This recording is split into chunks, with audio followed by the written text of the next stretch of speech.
Hello అందరికీ. Welcome back to my channel Bhavani వంట రుచులు. ఈరోజు ఒక కొత్త రెసిపీతో మీ ముందుకొచ్చేసాను. అదే రాజ్మా కర్రీ. ముందుగా రాజ్మాని నైట్ నానబెట్టుకోవాలి. తర్వాత కుక్కర్‌లో 10 విజిల్స్ వచ్చే వరకు ఉడకబెట్టుకోవాలి. కావాల్సిన పదార్థాలు: బిర్యానాకు, లవంగం, దాల్చిన చెక్క, ఇలాచీ, ఆనియన్, పచ్చిమిరపకాయ, ఎండుమిరపకాయ, అల్లం వెల్లుల్లి పేస్ట్, టమాటో, కరివేపాకు, ధనియాల పొడి, జీలకర్ర పొడి, గరం మసాలా, రాజ్మా. వెలిగించి కడాయి పెట్టుకొని 3 టేబుల్ స్పూన్ ఆయిల్ వేసుకోవాలి. బిర్యానీ ఆకు, దాల్చిన చెక్క, ఇలాచీ, లవంగం, ఉల్లిపాయలు,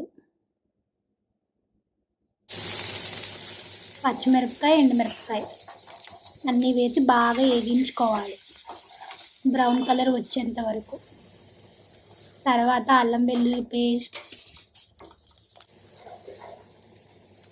టమాటో పేస్ట్ అన్నీ వేసి బాగా మిక్స్ చేసుకోవాలి.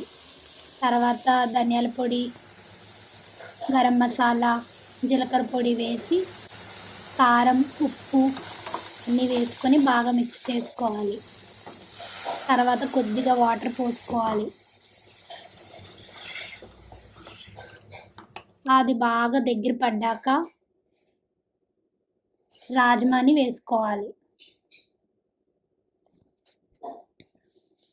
కూర దగ్గర పడేంత వరకు మిక్స్ చేసుకుంటూ ఉండాలి. దగ్గర పడ్డాక కొత్తిమీరతో గార్నిషింగ్ చేసుకొని ప్లేట్లో సర్వ్ చేసుకొని తినేసేయండి. ఈ వీడియో మీకు నచ్చినట్టయితే like, share, comment and subscribe చేసి బెల్ ఐకాన్ కొట్టడం మర్చిపోకండి.